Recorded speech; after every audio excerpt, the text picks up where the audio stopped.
한화 2800조 원. 인류 역사상 가장 거대한 리튬 광산이 단 한 나라 땅속에서 터졌습니다. 38개국이 달려들었습니다. 180년 역사의 유럽 광산 제국들이 총력전을 펼쳤습니다. 10억 달러 부채 탕감 카드까지 꺼냈습니다. 그런데 최후의 승자는 단 하나, 대한민국이었습니다. 도대체 어떻게 이 작은 나라가 세계 열강을 전부 무릎 꿇린 것입니까? 그 전에 잠깐 구독과 좋아요는 다음 영상 제작에 큰 힘이 됩니다. 그리고 댓글에 대한민국 화이팅! 한국을 응원해주세요. 그럼 오늘의 사연 시작합니다. 저는 브렛 콜린스입니다. 영국 런던에서 태어나고 자랐으며 옥스퍼드 대학교에서 지구자원 경제학 박사 학위를 받은 국제광물자원 전략 컨설턴트입니다. 25년 동안 아프리카, 중앙아시아, 남아메리카 대륙을 직접 누비며 40개가 넘는 광물 개발 프로젝트의 자문을 제공해왔습니다. 세계은행 광물자원 수석 자문위원을 지냈고 제가 직접 관여한 프로젝트의 총 계약 규모만 따져도 미화 300억 달러를 훌쩍 넘습니다. 업계에서는 저를 가리켜 광물시장의 예언자라고 불렀습니다. 저도 그 말이 틀리지 않는다고 생각했습니다. 적어도 그 일이 일어나기 전까지는요. 제 사무실은 런던 시티 오브 런던 금융지구 한복판 42층 고층 빌딩 꼭대기에 있습니다. 통유리 너머로 템스강이 굽이쳐 흐르는 그 공간에서 저는 매일 아침 7시 정각에 출근했습니다. 책상 앞에 나란히 놓인 블룸버그 터미널 세대를 동시에 켜고 갓 내린 커피 한 잔을 옆에 두고 세계 자원시장 데이터를 검토하는 것이 하루의 시작이었습니다. 짧게는 3시간, 길게는 5시간씩 보고서를 들여다보며 숫자와 씨름하는 것이 저의 일상이었고 저의 전부였습니다. 아내 엘리너는 늘 말했습니다. 당신은 사람보다 숫자를 더 사랑한다고요. 저는 그 말을 칭찬으로 받아들였습니다. 숫자는 절대 감정적이지 않으니까요. 숫자는 거짓말을 하지 않으니까요. 저는 자타공인 완벽주의자였습니다. 보고서 한 줄을 쓰더라도 출처가 3곳 이상이 아니면 인용하지 않았습니다. 현장 조사를 나갈 때는 반드시 사전에 위성 지형 데이터와 지질 조사 결과를 교차 분석한 뒤에 출발했습니다. 직감보다 데이터를, 관계보다 계약을, 감정보다 논리를 앞세우는 것이 제 일하는 방식이었습니다. 그 방식이 저를 25년 동안 이 업계의 정점에 있게 해주었습니다. 적어도 저는 그렇게 믿었습니다. 제 파트너 제임스 헤이워드는 저와 15년 동안 함께 일해온 동료입니다. 케임브리지 대학교 출신으로 재무 모델링에 탁월한 능력을 가진 사람이었습니다. 온화한 성품의 말수가 적었지만 핵심을 꿰뚫는 분석력을 가진 인물이었습니다. 저와 제임스는 수많은 프로젝트를 함께 진행하며 서로의 생각을 눈빛만으로도 읽을 수 있는 사이가 되어 있었습니다. 제임스는 제가 지나치게 밀어붙일 때 조용히 제동을 걸어주는 사람이었고 저는 제임스가 지나치게 신중해질 때 앞으로 밀어주는 사람이었습니다. 우리는 완벽한 균형을 이루고 있었습니다. 저에게는 한 가지 확고한 신념이 있었습니다. 아프리카의 자원은 유럽이 관리해야 한다는 것이었습니다. 영국, 프랑스, 독일, 벨기에가 수백 년에 걸쳐 구축한 법률 체계와 물류, 인프라와 기술력이 아프리카 대륙 자원 개발의 근간이라고 굳게 믿었습니다. 그 어떤 아시아 국가도, 특히 한국 같은 나라는 이 무대의 진정한 플레이어가 될 수 없다고 단언했습니다. 한국은 제 머릿속에서 반도체와 자동차를 만드는 나라였습니다. 아프리카 심장부에서 세계 열강과 어깨를 나란히 겨루는 나라가 아니었습니다. 그런데 2024년 겨울 그 25년의 확신이 송두리째 무너졌습니다. 단 한 나라에 의해서, 대한민국에 의해서. 저는 그 과정을 두 눈으로 직접 목격했습니다. 그리고 그것은 제가 살면서 경험한 가장 충격적이고 가장 부끄럽고 가장 감동적인 순간이었습니다. 저의 일과는 단순하고 규칙적이었습니다. 아침 7시에 출근해서 시장 데이터를 검토하고 오전 10시에 팀 미팅을 열고 오후에는 고객사와의 화상회의와 현장 보고서 작성으로 시간을 채웠습니다. 저녁 6시에는 칼같이 퇴근해 집으로 향했습니다. 켄싱턴 근처의 조용한 주택가에 자리한 저희 집은 엘리너가 정성껏 꾸며놓은 아늑한 공간이었습니다.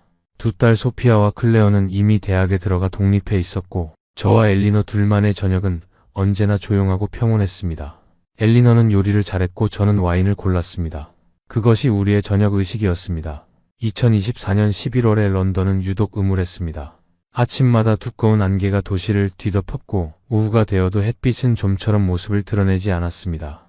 그 음울한 회색빛 도시에서 저는 그달에만 3개의 프로젝트를 동시에 진행하고 있었습니다.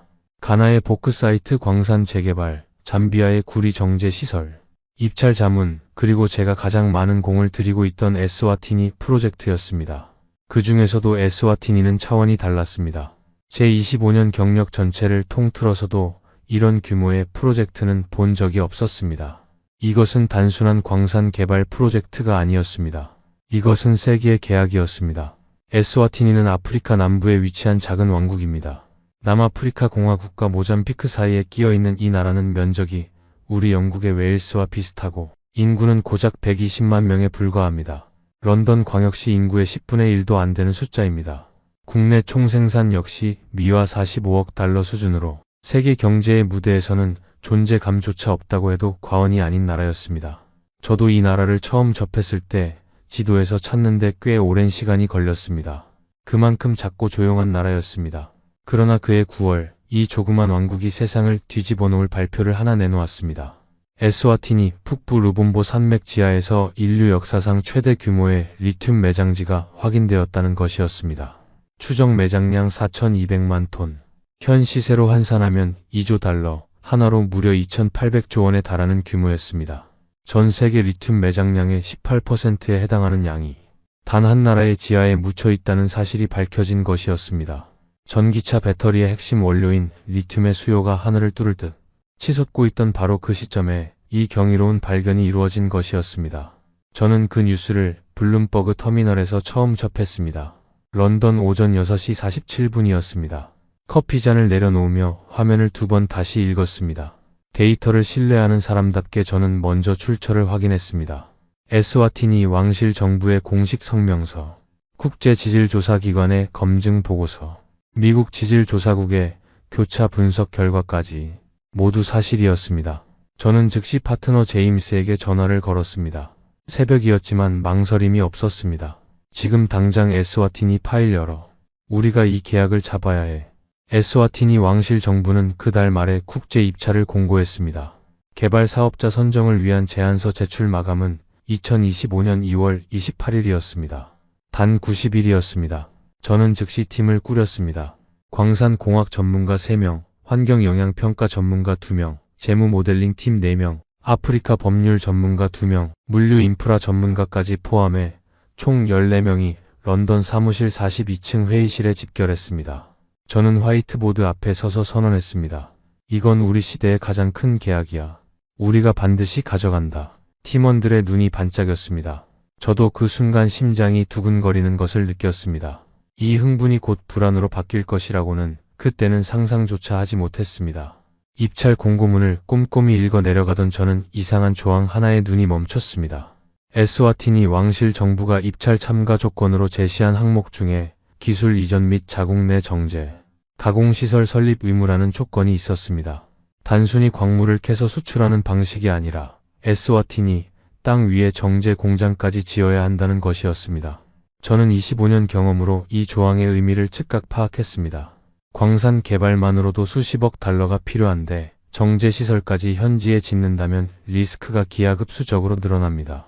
도로, 전력, 수도, 통신, 이 모든 기반 시설이 부족한 소국에 대규모 공장을 짓는 것은 기술적으로도 물류적으로도 악몽 같은 일이었습니다.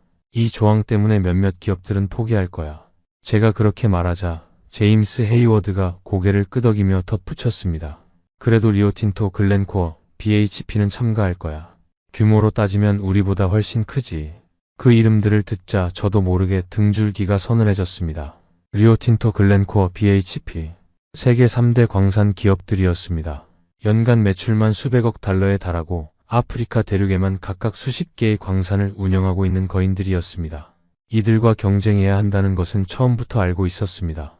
그때 한 가지 이름이 스쳐 지나갔습니다. 포스코. 한국의 배터리 기업들. 저는 즉시 그 생각을 지웠습니다. 한국은 이 무대의 플레이어가 아니라고 저는 단호하게 결론을 내렸습니다. 하지만 그 이름이 머릿속에서 완전히 사라지지 않았습니다. 지금 돌이켜보면 그것이 불길한 예감이었는지도 모릅니다. 그때는 알지 못했지만요. 2024년 12월 3일 화요일 오전 11시 22분이었습니다. 저는 런던 사무실에서 에스와티니 제안서 초안을 검토하고 있었습니다. 바깥에는 12월에 런던답게 차갑고 습한 공기가 가득했고 창문에는 빗방울이 드문드문 맺혀 있었습니다. 커피 3잔째를 홀짝이며 인프라 비용 추정 항목을 들여다보고 있었습니다. 그때 휴대전화가 울렸습니다. 발신자는 제 오랜 업계 동료이자 친구인 알렉산더 디발이었습니다. 프랑스 국영 광산 기업 에라메트의 아프리카 담당 부사장이었죠. 알렉산더는 파리에서 20년 넘게 광물업계에 몸담은 인물로 저와는 케이프타운에서 열린 광업 포럼에서 처음 만난 이후 10년 넘게 인연을 이어오고 있었습니다. 브렛, 방금 소식 들었어? 알렉산더의 목소리에 평소와 달리 긴장감이 묻어 있었습니다. 저는 직감적으로 이것이 보통 일이 아니라는 것을 느꼈습니다. 무슨 소식? 한국 컨소시엄이 에스와티니 입찰에 참가 신청서를 냈어.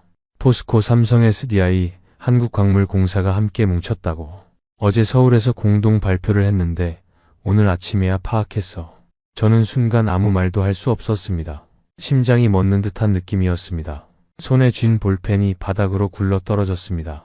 그게 무슨 소리야? 한국이 왜 아프리카 광산 개발에 뛰어들어? 그뿐만이 아니야.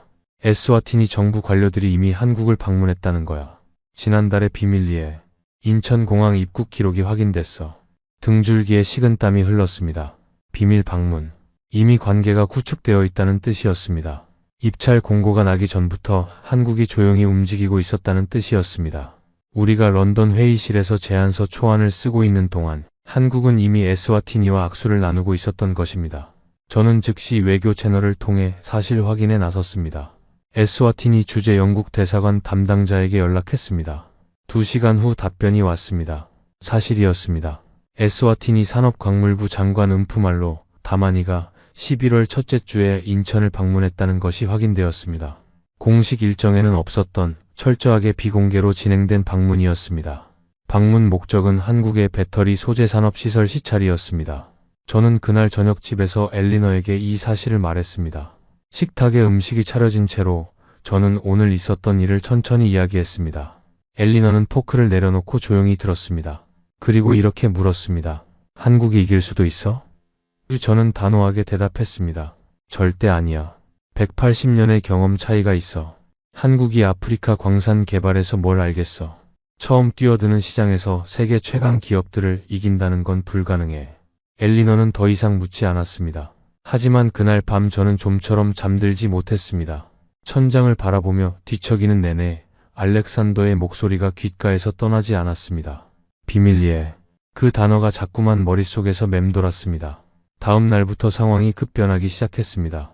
한국 컨소시엄 참가 소식이 업계 전체에 퍼지면서 입찰 참가 신청 기업이 갑자기 늘어났습니다. 처음에는 11개 기업이 관심을 보였던 이 프로젝트에 사흘 만에 38개국, 27개 기업이 참가 의사를 밝혔습니다. 세계 광물 시장이 한꺼번에 들끓기 시작한 것이었습니다. 리튬 선물 가격이 이틀 사이에 14% 급등했습니다. 에스와틴이라는 이름이 갑자기 전 세계 경제 뉴스의 헤드라인을 장식하기 시작했습니다. 월스트리트 저널은 이 상황을 가리켜 세기의 자원 전쟁이라고 불렀습니다. 저는 그 혼란 속에서 사태를 냉정하게 분석하려 했습니다. 도대체 왜 한국의 참가 소식이 이토록 큰 파장을 일으키는 것일까요? 처음에는 이해할 수 없었습니다. 그러다 한 업계 지인이 이런 말을 전해줬습니다. 한국이 가져온 제안이 다른 기업들과 근본적으로 다르다는 것이었습니다. 기술 이전 조항에 대해 단순히 공장을 짓겠다는 것이 아니라 에스와티니 인력을 한국으로 데려가 2년간 무상 교육시키겠다는 조건을 달았다고 했습니다. 그것도 500명을. 게다가 교육이 끝난 후에는 그 인력이 에스와티니로 돌아와 직접 공장을 운영할 수 있도록 체계적인 지원을 제공한다는 내용이었습니다. 저는 그 말을 듣자마자 코웃음을 쳤습니다. 포퓰리즘 전략이야. 실현 가능성이 없어. 500명을 2년씩 교육시키는 비용이 얼마인지나 계산이나 해봤겠어. 제임스 헤이워드는 제 반응을 보며 고개를 갸웃거렸습니다. 브렛, 근데 에스와티니 정부 입장에서 생각해봐. 그들이 진짜 원하는 게 뭔지 말이야. 단순히 돈이 아니라 나라를 키우고 싶은 거잖아. 120만 명밖에 안 되는 이 나라가 2,800조 원짜리 광산을 갖게 됐는데 외국 기업이 그걸 다 캐가고 나서 남는 게 구멍밖에 없다면 무슨 의미가 있겠어? 저는 그 말을 단호하게 일축했습니다. 감정으로 2조 달러짜리 계약을 결정하지는 않아. 제임스. 에스와티니 정부도 결국엔 가장 많은 돈을 가져다주는 기업을 선택할 거야. 그게 현실이야. 하지만 제임스의 말이 내내 머릿속에서 맴돌았습니다. 그것이 불편했습니다.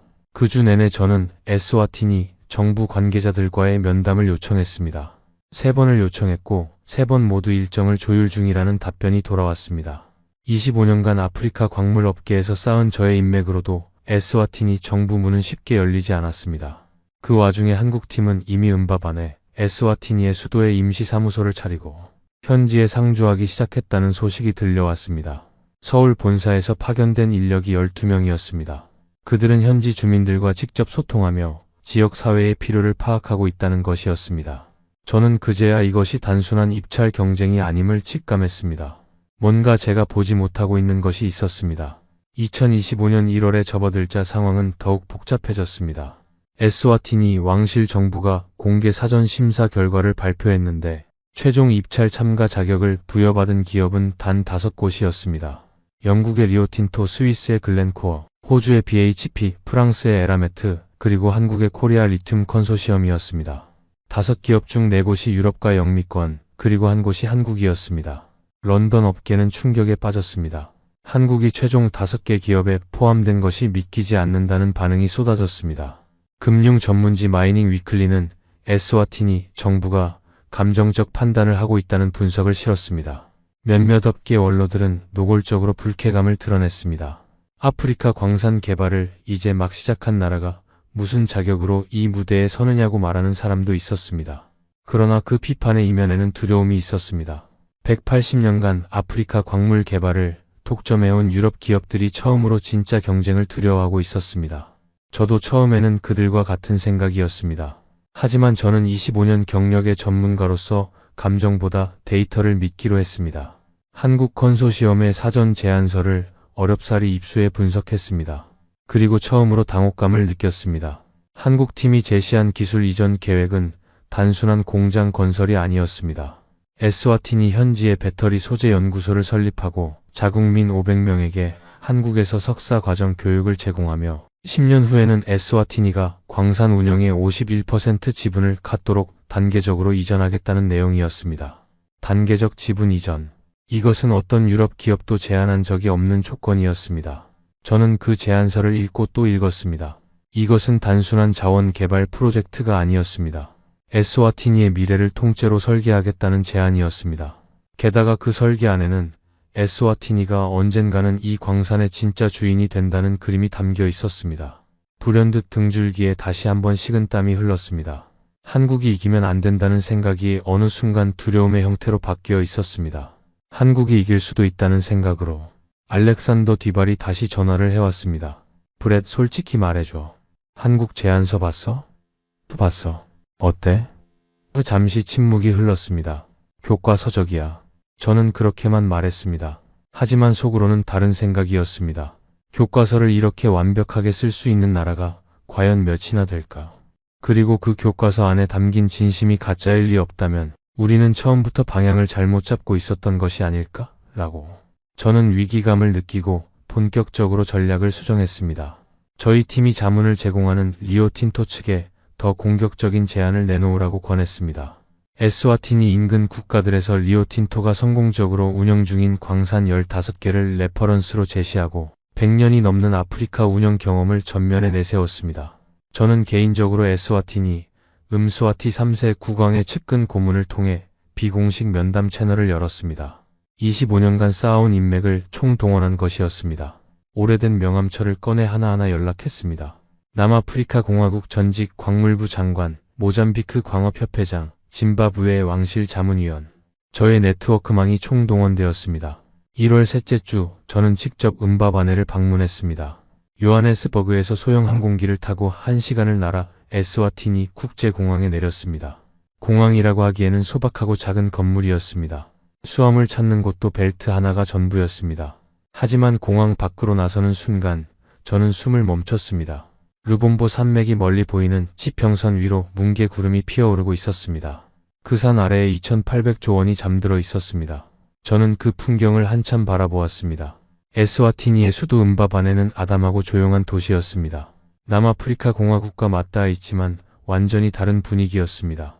전통 건축물과 현대식 건물이 어색하게 공존하는 거리를 걷다 보면 이 나라가 얼마나 오랫동안 세계의 시선에서 벗어나 있었는지를 느낄 수 있었습니다. 시장 골목에서는 채소를 파는 아주머니들이 환하게 웃으며 인사를 건네왔습니다. 학교에서 돌아오는 아이들이 제복을 입고 무리를 지어 걸어가고 있었습니다. 저는 그 아이들을 보며 처음으로 이 나라가 단순한 자원 매장지가 아니라는 것을 느꼈습니다. 하지만 그것이 무엇을 의미하는지는 아직 완전히 이해하지 못했습니다. 에스와티니 산업광물부 차관과의 비공식 만남이 성사되었습니다. 수도 한복판 호텔 로비에서의 만남이었습니다. 저는 준비한 자료를 펼치며 설명을 시작했습니다. 리오틴토의 트랙 레코드, 재정 건전성, 기술력, 그리고 아프리카 네트워크. 수십 장에 달하는 발표 자료였습니다. 차관은 정중하게 들었습니다. 그런데 마지막에 그가 이렇게 말했습니다. 콜린스 씨, 저희가 원하는 것은 단순히 광산을 파줄 회사가 아닙니다. 우리 아이들이 이 광산의 주인이 될 수 있도록 도와줄 파트너가 필요합니다. 저는 그 말의 의미를 순간적으로 이해했습니다. 그러나 동시에 이해하고 싶지 않았습니다. 이해하면 제가 틀렸다는 것을 인정해야 하기 때문이었습니다. 런던으로 돌아온 저는 팀 전체가 모인 자리에서 브리핑을 했습니다. 그런데 예상치 못한 결과가 기다리고 있었습니다. 에스와티니 정부가 한국 컨소시엄에만 추가 자료 제출을 요청하는 공식 서한을 보냈다는 소식이었습니다. 다른 네 기업에는 동일한 요청이 없었습니다. 이는 분명한 관심의 표시였습니다. 에스와티니가 한국을 특별하게 대우하고 있다는 신호였습니다. 제임스 헤이워드가 조용히 말했습니다. 브렛, 이건 심상치 않아. 우리 전략을 다시 생각해봐야 할 것 같아. 저는 손을 테이블에 탁 내리쳤습니다. 내가 해결할게. 걱정하지 마. 그러나 그 다음 주 결정적인 타격이 왔습니다. 리오틴토 내부에서 에스와티니 프로젝트의 추가 투자 조건이 수익성 예측치, 불확실성이 너무 높다는 이유로 이사회 승인이 보류되었다는 소식이 전해진 것이었습니다. 쉽게 말해 리오틴토 이사회가 이 프로젝트를 포기하는 쪽으로 가닥을 잡고 있다는 것이었습니다. 제가 25년 경력을 걸고 추진하던 전략의 첫 번째 기둥이 무너지는 순간이었습니다. 저는 리오틴토 담당 임원에게 즉시 전화를 걸었습니다. 그러나 돌아온 답변은 냉정했습니다. 브렛, 현실적으로 봐야 해. 에스와티니 현지 정제시설 의무 조항이 있는 한 우리 이사회는 승인을 안 해줄 거야. 리스크가 너무 커. 런던으로 돌아온 그날 밤, 저는 사무실에 혼자 남았습니다. 다른 직원들은 모두 퇴근한 후였습니다. 42층 창밖으로 템스강의 불빛이 흐릿하게 반짝이고 있었습니다. 런던의 밤은 언제나 어둡지만 외롭지 않았습니다. 그러나 그날 밤은 달랐습니다. 저는 한국 컨소시엄의 제안서를 다시 펼쳤습니다. 몇 번을 읽어도 같은 결론이 나왔습니다. 이 제안서는 비즈니스 문서가 아니었습니다. 철학이 담긴 문서였습니다. 숫자 뒤에 사람이 있었습니다. 조항 뒤에 이야기가 있었습니다. 내가 25년 동안 보지 못한 것이 있었던 것일까? 그 생각이 처음으로 스쳐 지나갔습니다. 저는 그것을 애써 밀어냈습니다. 그러나 차관의 말이 귓가에서 떠나지 않았습니다. 우리 아이들이 이 광산의 주인이 될 수 있도록. 저는 그 말을 들었을 때 즉각 이해했어야 했습니다. 그러나 이해하는 대신 설득하려 했습니다. 리오틴토의 실적 자료를 들이밀며 설득하려 했습니다. 그것이 잘못이었습니다. 그날 밤 저는 한국에 대해 진지하게 생각했습니다. 1950년대 전쟁으로 폐허가 된 나라. 한국 전쟁이 끝난 직후 1인당 국내 총생산이 에스와티니보다 낮았던 나라. 국제 원조에 의존의 나라를 겨우 유지하던 나라. 그런데 불과 70년 만에 세계 10위 경제 대국이 된 나라. 반도체, 조선, 자동차, 그리고 이제 배터리. 한국은 무에서 유를 창조한 나라였습니다. 그러니 그들이 에스와티니 차관에게 건넸을 말은 공허한 약속이 아니었을 것입니다. 우리도 그 길을 걸었습니다. 우리가 함께하겠습니다. 그 말의 무게가 저의 어떤 레퍼런스 자료보다 무거울 수 있다는 것을 저는 그날 밤에야 비로소 깨달았습니다. 저는 새벽 2시에 엘리너에게 전화를 걸었습니다. 잠이 깬 목소리로 엘리너가 전화를 받았습니다. 무슨 일이야, 브렛? 엘리너, 나 이번 계약 못 잡을 것 같아. 짧은 침묵이 흘렀습니다. 엘리너가 물었습니다. 그래서라니? 그 계약 못 잡으면 뭐가 달라지는데? 저는 대답하지 못했습니다. 그것이 더 깊은 질문이라는 것을 알았기 때문입니다. 계약을 잡지 못하는 것보다 25년간 제가 믿어온 신념이 틀렸다는 것이 더 두려웠습니다. 2025년 2월 초 저는 요하네스버그에서 열린 아프리카 광물 자원 포럼에 참석했습니다. 해마다 열리는 이 행사에는 전 세계 광물 업계 관계자 2,000명 이상이 모입니다. 저는 이 포럼에서 예상치 못한 사람을 만났습니다. 이름은 음코시 들라민이었습니다. 에스와티니 출신으로 런던 정치경제대학에서 자원, 경제학 박사 학위를 받고 남아프리카 공화국 광물부 자문을 하고 있는 인물이었습니다. 38살의 젊은 경제학자였지만 눈빛에 깊이가 있었습니다. 음코시는 행사장 한쪽에서 혼자 커피를 마시고 있었습니다. 왁자한 군중 속에서 혼자 조용히 있는 그의 모습이 눈에 들어왔습니다. 저는 그에게 먼저 다가갔습니다. 에스와티니 분이시죠? 저는 브렛 콜린스입니다. 이번 리튬 프로젝트를 팔로우하고 있습니다. 음코시는 조용히 저를 바라보며 말했습니다. 알고 있습니다, 콜린스 씨. 당신이 리오틴토를 뒤에서 밀고 있다는 것도요. 저는 순간 얼어붙었습니다. 작은 나라라고 아무것도 모를 것이라고 우습게 볼 것이 아니었습니다. 그들은 이미 모든 것을 파악하고 있었습니다. 음코시와 저는 2시간 동안 대화를 나눴습니다. 콘퍼런스 홀 구석, 사람들의 시선이 닿지 않는 조용한 자리에서였습니다. 음코시는 처음에는 말을 아꼈습니다. 그러나 제가 솔직하게 제 입장을 털어놓자 그도 천천히 마음을 열었습니다. 그 대화에서 음코시가 한 말이 제 생각의 뿌리를 흔들었습니다. 콜린스 씨, 유럽 기업들이 100년 넘게 아프리카 광물을 캐갔는데 아프리카에 남은 게 뭔지 아십니까? 저는 대답하지 못했습니다. 구멍입니다. 광산 구멍만 남아있어요. 기술도 인재도 산업도 남지 않았습니다. 우리는 100년 동안 땅을 빌려준 것이 아닙니다. 미래를 빼앗긴 것입니다. 그 말은 비수처럼 꽂혔습니다. 저는 그 말에 반박하려 했지만 입이 열리지 않았습니다. 그런 다음 음코시는 조심스럽게 덧붙였습니다. 한국팀이 음바바네에 온 첫날 저녁에 공식 만찬 대신 현지 시장에서 음식을 사 먹으며 마을 사람들과 이야기를 나눴다는 거 아십니까? 통역을 통해 농부들한테 물었답니다. 이 땅에서 가장 필요한 게 뭐냐고. 화려한 호텔이 아니라 흙바닥 시장에서 정장 차림의 기업 임원들이 쪼그려 앉아서요. 저는 눈살을 찌푸렸습니다. 그게 전략이겠죠. 이미지 만들기. 음코시가 고개를 저었습니다. 아니요. 콜린스 씨, 그게 한국 사람들의 방식입니다. 머리가 아니라 먼저 마음으로 접근하는 것. 그 진심을 우리 사람들은 알아봤습니다.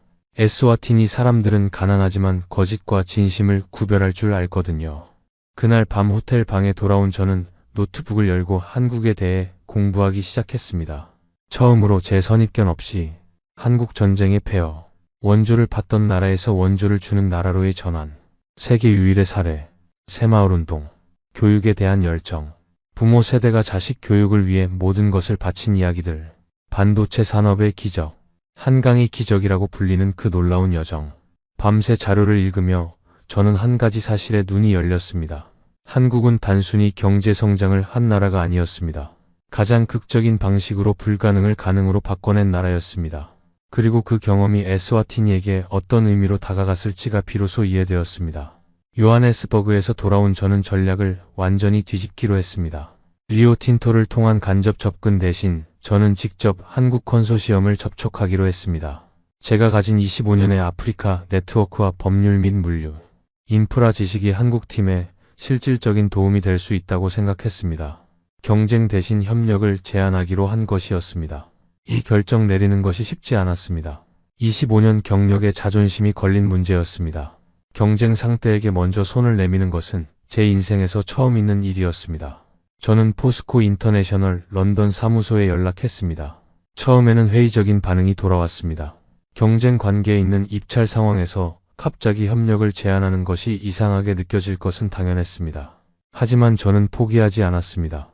한국광물공사 런던 사무소에 파견 직원 최재원 씨를 통해 연결고리를 만들었습니다.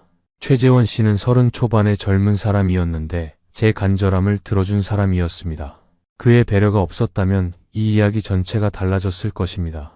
2월 10일 저는 런던 캐너리 워프의 한 카페에서 한국광물공사 부장 이동훈 씨와 처음으로 마주 앉았습니다. 40대 초반으로 보이는 이동훈 씨는 단정한 정장에 조용한 눈빛을 가진 사람이었습니다. 악수를 하면서 저는 그의 손이 의외로 강하다는 것을 느꼈습니다. 바깥으로 드러내지 않는 힘이 있는 사람이라는 인상이었습니다. 그는 제가 기대했던 것보다 훨씬 조용했습니다. 화려하게 자신을 내세우지 않았습니다. 그러나 말 한마디 한마디에 무게가 있었습니다. 저는 단도직입적으로 말했습니다. 저는 25년간 아프리카 광물 시장에서 일했습니다. 에스와티니에 접근하는 방식에서 제가 틀렸다는 것을 인정합니다. 하지만 제가 가진 아프리카 네트워크와 법률, 물류 인프라 지식은 한국 팀에 실질적인 도움이 될 수 있습니다. 경쟁 대신 협력을 제안하고 싶습니다. 이동훈 씨는 저를 한동안 바라보다가 물었습니다. 왜 지금입니까? 저는 솔직하게 대답했습니다. 에스와티니가 무엇을 원하는지 이제야 이해했기 때문입니다. 이동훈 씨는 그 자리에서 바로 답을 주지 않았습니다. 대신 이렇게 말했습니다. 본사와 협의해 보겠습니다. 일주일만 기다려 주십시오. 저는 기다렸습니다. 25년 경력 동안 누군가의 전화를 그렇게 간절하게 기다린 적은 없었습니다. 매일 아침 눈을 뜨면 제일 먼저 이동훈 씨에게서 연락이 왔는지 확인했습니다. 일주일 후 이동훈 씨에게서 연락이 왔습니다. 점심시간이 막 지난 오후 1시였습니다. 협력할 의향이 있습니다. 한 가지 조건이 있습니다. 말씀하십시오. 에스와티니를 위한 제안이어야 합니다. 우리를 위한 제안이 아니라. 저는 그 말의 의미를 즉각 이해했습니다. 계약 따내기가 목적이 아니라 에스와티니의 진짜 성장이 목적이어야 한다는 것이었습니다. 저는 잠시 망설였습니다. 그리고 대답했습니다. 동의합니다. 그날부터 저와 이동훈 씨를 포함한 합동팀이 꾸려졌습니다. 한국 측 엔지니어 6명, 재무 전문가 2명, 환경 설계 전문가 1명, 그리고 저와 제임스 헤이워드. 런던 사무실 42층 회의실이 갑자기 한국어와 영어가 뒤섞이는 공간으로 변했습니다. 처음 며칠은 문화적 충돌이 있었습니다. 한국 팀은 밤 11시까지 자료를 준비하고 새벽 2시에 수정안을 보내왔습니다. 아침 6시에 이미 세 번째 업데이트가 올라와 있는 날도 있었습니다. 저는 그 속도에 처음에는 당혹스러웠습니다. 이들은 언제 쉬는 거지? 라고 제임스에게 물었습니다. 제임스는 웃으며 대답했습니다. 저도 모르겠어요. 잠을 안 자는 것 같아요. 한국 팀의 작업 방식은 제가 25년 동안 경험했던 어떤 팀과도 달랐습니다. 그들은 회의실에 앉아서 자료만 만드는 것이 아니라 자료를 만드는 동시에 현장을 뛰었습니다. 이동훈 씨는 런던 회의실에서 화상회의 중에도 에스와티니 현지 담당자와 문자를 주고받으며 실시간으로 정보를 업데이트했습니다. 삼성 SDI 기술팀은 에스와티니의 전력망 현황을 분석해 태양광 기반의 독립 전력 공급 시스템을 공장 설계안에 집어넣었습니다. 인프라가 부족한 현지 사정에 맞춘 창의적인 해법이었습니다. 외부 전력망에 의존하지 않고 공장 자체가 독립적인 에너지를 생산하도록 설계한 것이었습니다. 저는 그것을 보며 처음으로 감탄했습니다. 이들은 단순히 계약을 따내려는 것이 아니라 실제로 에스와티니에서 작동하는 시스템을 만들려는 것이었습니다. 포스코 엔지니어링 팀은 에스와티니 현지 지형과 강우량, 기온 변화까지 분석해서 계절별 채굴 효율을 최적화하는 시뮬레이션을 돌렸습니다. 그 결과물이 나왔을 때 저는 보고서를 손에 들고 한참을 멍하니 있었습니다. 영국 최고 광산 공학팀과 비교해도 전혀 손색이 없었습니다. 아니, 어떤 부분에서는 더 정교했습니다. 제가 한국을 얕보았던 것이 이 순간 얼마나 어리석은 일이었는지 조금씩 명확해지기 시작했습니다. 2월 20일 최종 제안서 제출 여들의 전이었습니다. 저는 이동훈 씨에게 물었습니다. 솔직히 말해봐요. 이길 수 있다고 생각합니까? 이동훈 씨는 잠시 창밖을 바라보다가 대답했습니다. 저는 이길 수 있다고 생각하지 않습니다. 저는 눈을 크게 떴습니다. 이게 무슨 말인가 싶었습니다. 그러면 왜 이렇게까지 하는 겁니까? 밤새 불을 켜고 주말도 없이 모두가 이 프로젝트에 매달리고 있지 않습니까? 이동훈 씨는 저를 바라보며 조용히 말했습니다. 이길 수 있다고 생각하기 때문이 아닙니다. 에스와티니에 필요한 것을 만들 수 있다고 생각하기 때문입니다.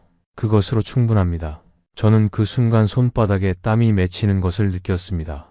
이 사람들은 다르다는 것이 분명해졌습니다. 계약을 원하는 것이 아니었습니다. 진짜로 무언가를 이루고 싶은 것이었습니다. 그러나 제출 엿새 전인 2월 22일 일요일 오전 7시 예상치 못한 악재가 터졌습니다. 저는 커피를 마시며 이메일을 확인하던 중 업계 정보지에서 긴급 뉴스 알림을 받았습니다.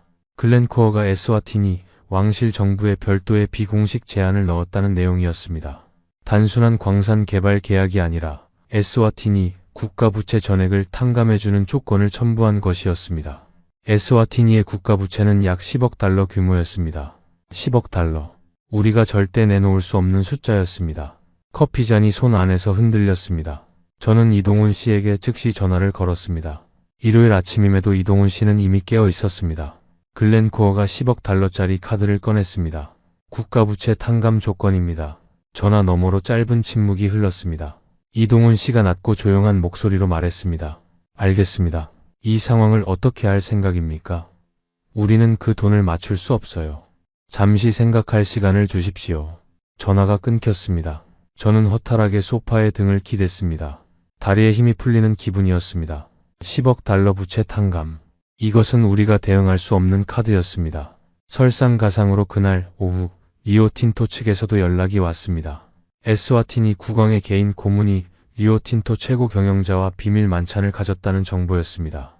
유럽의 거인들이 마지막 카드를 꺼내기 시작한 것이었습니다. 에라메트는 프랑스 대통령 명의의 친서를 에스와티니 국왕에게 전달했다는 소식도 들려왔습니다. 국가 원수의 이름이 동원된 것이었습니다. BHP는 에스와티니 접경 지역의 도로 건설 지원을 조건으로 추가했다는 정보도 들어왔습니다. 유럽 10강 모두가 마지막 판돈을 높이고 있었습니다. 저는 비어있는 회의실에 혼자 앉아 있었습니다. 창밖에 런던의 겨울 하늘이 잿빛으로 깔려 있었습니다. 귓가에 시계 소리만이 또렷하게 들렸습니다. 제출 마감까지 엿새. 유럽 10강 전체가 총력을 다하고 있었습니다. 돈, 정치, 역사, 군사, 원조. 이 모든 것 앞에서 우리는 너무 작았습니다. 그 어느 때보다 상황이 절망적이었습니다. 저는 잠시 눈을 감았습니다. 이대로 끝나는 건가? 그런 생각이 스쳐 지나갔습니다. 그때 이동훈 씨에게서 문자가 왔습니다. 내일 음바바네에 직접 갑니다. 같이 가시겠습니까? 저는 문자를 읽고 또 읽었습니다. 무슨 계획이 있는 것인지 알 수 없었습니다. 하지만 그때 저는 알았습니다. 이 사람을 믿어야 한다는 것을. 저는 대답했습니다. 갑니다. 2025년 2월 23일 새벽 이동훈 씨와 저는 히드로 공항을 출발해 요하네스버그를 경유했습니다. 비행기 안에서 이동훈 씨는 대부분 눈을 감고 있었습니다. 잠을 자는 것인지 생각을 하는 것인지 알 수 없었습니다. 저는 그 옆에서 에스와티니 관련 자료를 다시 읽었습니다. 요하네스버그에서 소형 항공기로 갈아타고 1시간을 더 날아 에스와티니 국제공항에 내렸습니다. 오후 2시였습니다. 에스와티니의 공기는 런던과 달리 건조하고 따뜻했습니다. 음바바네 시내로 들어가는 차 안에서 저는 이동훈 씨에게 물었습니다. 무슨 계획이 있습니까? 이동훈 씨는 창밖을 바라보며 대답했습니다. 없습니다. 저는 그 말을 듣고 처음에는 당혹스러웠습니다. 그러나 곧 이상한 신뢰감이 밀려왔습니다. 계획이 없다는 것은 모든 가능성에 열려 있다는 뜻이기도 했으니까요. 이동훈 씨는 계속 말했습니다. 가서 보겠습니다. 그 사람들이 진짜 무엇을 원하는지 그것을 보고 판단하겠습니다. 우리가 찾아간 곳은 에스와티니 산업광물부 장관 음푸말로 다마니의 사무실이 아니었습니다. 이동훈 씨가 안내한 곳은 음바바네 외곽의 한 초등학교였습니다. 한국팀이 에스와티니 현지 적응 조사를 하면서 인연을 맺은 학교였습니다. 낡은 목조 건물의 운동장이라고 하기엔 흙먼지만 가득한 빈 공터가 있는 곳이었습니다. 학교 운동장에는 수십 명의 아이들이 흙먼지를 일으키며 뛰어놀고 있었습니다. 교복은 낡았지만 아이들의 눈빛은 초롱초롱했습니다. 이동훈 씨는 차에서 내려 그 아이들을 한동안 바라보았습니다. 5분 10분 아무 말도 없이. 그리고 그가 조용히 말했습니다. 콜린스 씨, 제가 어렸을 때 살던 동네가 이랬습니다. 1980년대 한국 시골이요. 모두가 가난했는데 모두가 이 아이들처럼 뛰어다녔습니다. 그때 우리나라가 달라질 수 있었던 건 누군가 믿어줬기 때문입니다. 단순히 돈을 준 게 아니라 우리를 사람으로 대해줬기 때문입니다. 우리 아버지는 새마을 운동 때 마을 도로를 직접 손으로 닦았습니다. 정부가 시멘트를 지원해주고 마을 사람들이 함께 일하면서 우리 마을이 바뀌었습니다. 그게 시작이었습니다. 그 경험이 저를 여기까지 데려왔습니다. 저는 그 말을 듣는 순간 온몸에 전기가 흐르는 느낌을 받았습니다. 가슴 어딘가가 무너지는 느낌이었습니다. 그날 오후 이동훈 씨는 다만이 장관과의 면담을 요청해 당일에 성사시켰습니다. 단 1시간짜리 비공식 면담이었습니다. 장관실은 소박했습니다. 책상 위에는 국기와 에스와티니 지도 한 장이 전부였습니다. 이동훈 씨는 그 자리에서 화려한 프레젠테이션 대신 노트 한 장을 꺼냈습니다. 손으로 직접 쓴 메모였습니다. 그 메모에는 숫자가 아니라 질문이 적혀 있었습니다. 10년 후 에스와티니 아이들이 어떤 일을 하길 원하십니까? 다만이 장관은 그 질문을 받고 오랫동안 침묵했습니다. 창밖을 바라보았습니다. 그리고 이렇게 말했습니다. 이런 질문을 하러 온 사람은 당신들이 처음입니다. 모든 사람이 여기 와서 숫자를 보여줬습니다. 투자 규모, 수익률, 고용 인원. 그런데 당신들은 우리 아이들의 미래를 물어봤습니다. 저는 그 순간을 제 생애 동안 잊지 못할 것입니다. 다만이 장관의 눈에 처음으로 빛이 들어오는 것을 보았습니다. 그것은 비즈니스의 빛이 아니었습니다. 신뢰의 빛이었습니다. 한 사람이 다른 사람을 처음으로 진심으로 이해받았을 때 나오는 그 빛이었습니다. 그날 우리가 호텔로 돌아오는 차 안에서 저는 이동훈 씨에게 말했습니다. 해낸 것 같습니다. 이동훈 씨는 고개를 저었습니다.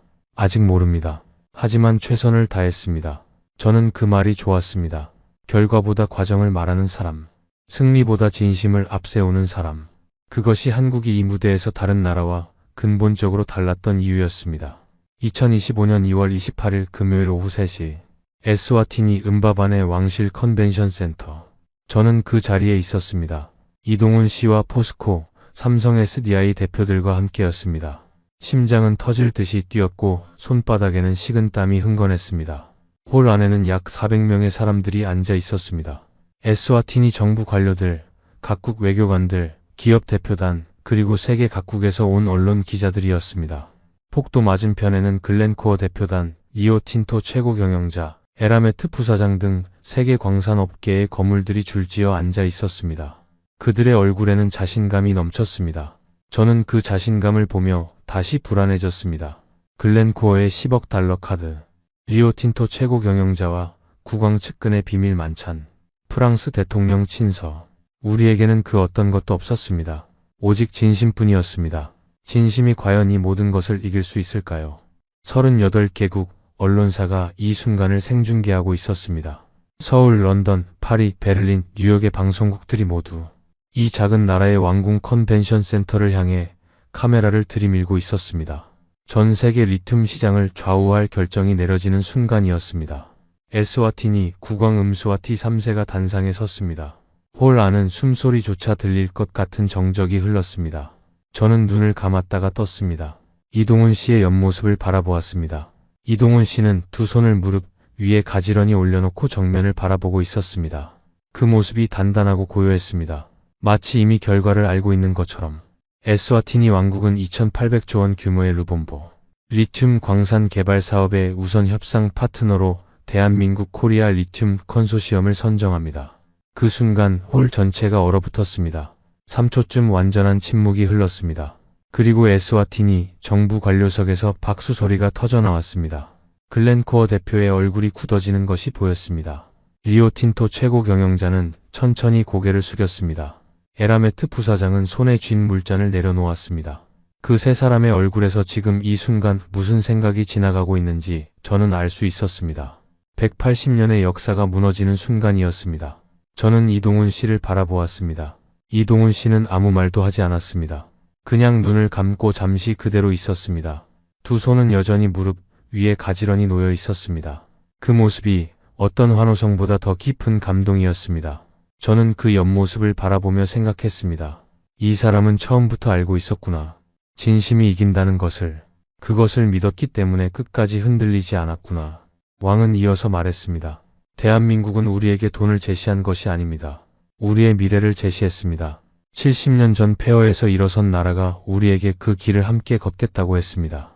우리 아이들이 이 광산의 주인이 될 수 있도록 도와주겠다고 했습니다. 그것이 우리의 선택 이유입니다. 왕의 발표가 끝나는 순간 38개국 기자들의 플래시가 일제히 터졌습니다. 천장의 조명보다 더 밝은 빛이 홀 전체를 가득 채웠습니다. 저는 그 빛 속에서 눈이 뜨거워지는 것을 느꼈습니다. 25년 경력의 냉정한 분석가인 제가 이 순간 왜 눈물이 나오려 하는지 스스로도 알 수 없었습니다. 아니, 알고 있었습니다. 진심이 이겼기 때문입니다. 숫자가 아니라 사람이 이겼기 때문입니다. 그리고 제가 25년 동안 보지 못했던 것을 대한민국이 보여줬기 때문입니다. 발표가 끝난 직후 세계 리튬 선물 시장이 요동쳤습니다. 서울 주식시장에서는 포스코 홀딩스, 삼성 SDI 관련 종목들이 연속 상한가를 기록했습니다. 뉴욕 증시에서도 한국 배터리 관련 주식들이 일제히 급등했습니다. 글로벌 배터리 업계 분석가들이 앞다퉈 보고서를 쏟아냈습니다. 거의 모든 보고서가 같은 결론을 내리고 있었습니다. 한국이 2030년 글로벌 배터리 공급망의 핵심 주도권을 확보했다는 것이었습니다. 런던 마이닝 위클리는 긴급 기사를 내보냈습니다. 제목이 충격적이었습니다. 유럽의 실패, 한국의 교훈. 이 기사에서 필자는 한국이 단순한 비즈니스 계약이 아닌 공감 외교로 아프리카의 마음을 얻었다고 분석했습니다. 저는 그 기사를 읽으며 멈칫했습니다. 음코시 들라미니가 요하네스버그에서 했던 말이 다시 귓가에 울렸습니다. 구멍만 남긴 100년의 역사. 우리 유럽이 무엇을 해왔는지 이제야 보이기 시작했습니다. 파이낸셜 타임스는 이 사건을 가리켜 아프리카 자원 개발 역사의 패러다임 전환이라고 불렀습니다. 영국 최대 경제지가 대한민국을 새로운 글로벌 파트너십 모델의 선구자로 평가한 것이었습니다. 독일 경제 주간지 비르트 샤프트스보에는 한국의 에스와티니 전략을 심층 분석한 특집 기사를 냈습니다. 유럽 전체가 이 결과를 공부하기 시작했습니다. 무엇이 달랐는지를 이해하려고. CNN 방송에서는 이틀 연속 특집 프로그램을 편성했습니다. 왜 에스와티니는 한국을 선택했는가라는 제목으로 한국의 산업화 역사와 아프리카 개발 협력 방식을 집중 조명했습니다. 특히 한국 전쟁 직후의 폐허 사진과 현재 서울의 모습을 대비시킨 화면은 에스와티니는 물론 아프리카 전역에 강렬한 인상을 남겼습니다. 아프리카 주요 언론들이 일제히 그 영상을 공유하며 이렇게 썼습니다. 우리도 할 수 있다. 에스와티니 음바바네에서는 거리로 사람들이 쏟아져 나왔습니다. 저는 그 광경을 호텔 창문 너머로 바라보았습니다. 사람들이 서로 얼싸안으며 기쁨을 나누고 있었습니다. 노래를 부르는 사람들도 있었습니다. 전통 의상을 입은 노인들이 하늘을 향해 두 손을 들어 올렸습니다. 이 작은 나라, 인구 120만의 왕국이 처음으로 세계 무대의 주인공이 된 순간이었습니다. 그리고 그 주인공 자리를 만들어준 나라가 대한민국이었습니다. 저는 그 거리의 함성 소리를 들으며 생각했습니다. 이것이 진짜 힘이구나. 돈도 역사도 아니라 이것이. 그 이후 몇 달 동안 이 계약의 파급력은 제가 예상했던 것보다 훨씬 빠르게, 훨씬 넓게 퍼져나갔습니다. 에스와티니와 국경을 접한 모잠비크, 짐바브웨, 보츠와나의 정부 관계자들이 한국광물공사 서울 본사를 잇따라 방문했습니다. 자국의 광물 개발 협력 파트너로 한국을 고려하겠다는 의사를 밝힌 것이었습니다. 탄자니아 광물부 장관은 현지 언론과의 인터뷰에서 우리도 한국 방식으로 광산 개발을 추진하고 싶다고 직접 발언했습니다. 180년 유럽 광산 기업들이 독점하다시피 했던 아프리카 광물 개발 시장에 대한민국이 완전히 새로운 기준을 제시한 것이었습니다. 국제에너지기구는 이 계약을 2025년 글로벌 배터리 공급망 재편의 전환점으로 평가했습니다. 유럽연합 집행위원회는 자국 기업들의 아프리카 광물 개발 전략을 전면 재검토하겠다는 내부 지침을 내렸습니다. 독일 연방경제부 장관은 공개석상에서 한국의 접근법을 유럽이 배워야 한다고 발언했습니다. 그 뉴스를 접했을 때 저는 얼마나 오랫동안 우리가 거꾸로 생각하고 있었는지를 절감했습니다. 선진국이 후발국에게 배워야 한다는 것, 역사가 아니라 진심이 기준이 되어야 한다는 것. 에스와티니 현지에서도 변화는 빠르게 나타났습니다. 포스코가 착공 준비를 시작하면서 현지 건설 일자리가 4,000개 이상 창출되었습니다. 한국광물공사는 약속대로 에스와티니 청년 120명을 서울로 데려와 포스코 기술연수원에서 교육을 시작했습니다. 그 120명 청년들의 사진이 에스와티니 전국 신문 일면을 장식했습니다. 처음으로 해외 기술 연수를 받게 된 에스와티니의 아들, 딸들. 그 사진 한 장이 이 나라의 모든 부모들에게 전하는 메시지는 분명했습니다. 희망이 시작되었다는 것이었습니다. 포스코의 현장팀이 루본보 산맥 현지에서 지질 조사를 진행할 때 그들은 매일 저녁 마을 사람들과 함께 밥을 먹었습니다. 통역을 끼고 이야기를 나누고 아이들의 이름을 외웠습니다. 어느 날 저녁에는 마을 어르신이 직접 담근 발효 음료를 가져와 함께 나눠 마셨다는 이야기도 들려왔습니다. 제임스 헤이워드가 그 소식을 전해주며 말했습니다. 브렛, 한국 사람들은 정말 특이해. 현장에서 일하는 엔지니어들이 왜 저러는지 이해가 안 돼. 저는 웃으며 대답했습니다. 그게 전략이 아니야, 제임스. 그게 그 사람들 본성이야. 사람과 사람 사이의 관계를 중요하게 여기는 것. 한국 사람들은 그걸 정이라고 부른대. 우리 영어에는 딱 맞는 번역어가 없는 단어야. 제임스는 고개를 끄덕이며 말했습니다. 그 정이라는 게 2,800조짜리 계약을 따냈군. 저도 이 프로젝트의 자문으로 공식 합류했습니다. 런던 시티 오브 런던 42층 사무실이 아닌 음바반의 현지 사무실에서 일하는 날이 드러났습니다. 처음 한 달은 적응이 쉽지 않았습니다. 에스와티니의 인프라는 런던과 비교하면 불편한 점이 많았습니다. 인터넷이 끊기는 날도 있었고 물 공급이 불안정한 날도 있었습니다. 하지만 그 불편함 속에서 오히려 더 많은 것이 보이기 시작했습니다. 이 나라 사람들이 매일 어떤 현실을 살고 있는지, 2800조 원짜리 광산이 이 사람들에게 왜 그토록 중요한 의미를 갖는지, 런던 42층 사무실에서는 절대 볼 수 없었던 것들이었습니다. 지금 저는 런던과 음밥 아내를 오가며 일하고 있습니다. 더 이상 콜린스 컨설팅 파트너가 아닙니다. 한국 -에스와티니 리튬 개발 프로젝트 자문위원회 공동의장이 제 직함입니다. 한국팀과 에스와티니 정부 사이에서 25년간 쌓아온 아프리카 네트워크가 진짜 쓸모를 찾은 것입니다. 엘리너는 처음에는 걱정했지만 이제는 웃으며 말합니다. 당신 얼굴이 런던에 있을 때보다 훨씬 좋아 보인다고요. 저도 압니다. 무언가 살아있는 일을 하고 있다는 느낌, 그것이 얼굴에 드러나는 것을. 그러나 외적인 변화보다 더 큰 변화는 제 안에서 일어났습니다. 저는 25년 동안 데이터와 수치만이 진실이라고 믿었습니다. 숫자가 말하지 않으면 아무것도 아니라고 생각했습니다. 그런데 이동훈 씨가 에스와티니 초등학교 운동장에서 아이들을 바라보던 그 눈빛은 어떤 데이터보다 더 많은 것을 말해주고 있었습니다. 저는 그것을 보지 못했습니다. 25년 동안 눈은 떠 있었지만 보지 못했습니다. 한국이 이 계약에서 이긴 것은 돈 때문이 아니었습니다. 기술 때문도 역사 때문도 아니었습니다.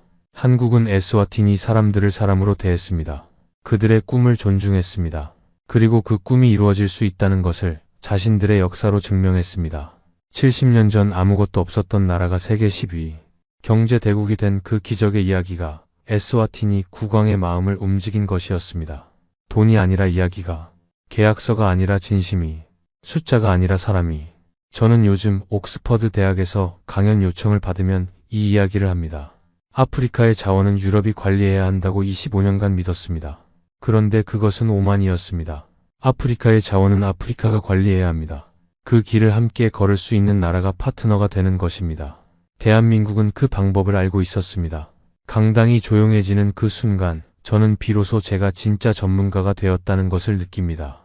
25년 만에 음코시 들라미니는 지금 에스와티니 - 한국 공동연구소의 초대소장으로 임명되어 서울에 잠시 체류하고 있습니다. 우리는 가끔 전화 통화를 합니다. 그 대화에서 음코시는 늘 이렇게 말합니다. 브렛, 당신이 먼저 다가와준 것이 시작이었습니다. 저는 그 말을 들을 때마다 요하네스버그 행사장에서 혼자 커피를 마시던 그를 제가 먼저 알아본 것이 얼마나 다행인지 생각합니다. 그 작은 선택이 이 모든 것의 시작이었으니까요. 인생에서 가장 중요한 것은 거대한 전략이 아니라 작은 순간의 선택이라는 것을 저는 그날 배웠습니다. 이 이야기는 저에게, 그리고 어쩌면 여러분께도 이런 메시지를 전합니다. 진짜 힘은 오래된 역사에서 오지 않습니다. 상대를 진심으로 이해하려는 노력에서 옵니다. 대한민국은 누구보다 가난하고 힘들었던 역사를 가지고 있습니다. 전쟁의 폐허에서 일어서야 했고 아무도 믿어주지 않는 상황에서 스스로를 증명해야 했습니다. 그러나 바로 그 역사가 대한민국을 겸손하게 만들었고 그 겸손이 에스와티니의 문을 열었습니다. 우리 아버님 세대가 맨손으로 이 나라를 일으킨 것처럼 대한민국은 오늘도 세계에서 그 저력을 증명하고 있습니다. 180년의 역사도 수십억 달러의 자금도 진심 한 가지를 이길 수는 없었습니다. 여러분 주변에도 어쩌면 이런 이야기가 있지 않으신가요? 아무도 믿어주지 않아도 자신이 옳다는 것을 알고 묵묵히 나아간 사람, 화려한 스펙 대신 진심으로 승부한 사람, 100번 넘어져도 101번 일어선 사람, 그 사람이 결국 세상을 바꾼 이야기. 이 감동적인 이야기가 마음에 드셨다면 좋아요와 구독 버튼을 꼭 눌러주십시오. 이 놀라운 대한민국의 이야기를 더 많은 분들이 알 수 있도록 공유도 부탁드립니다. 여러분의 댓글 한 줄 한 줄이 저희에게 큰 힘이 됩니다. 오늘도 끝까지 함께 해주셔서 진심으로 감사드립니다.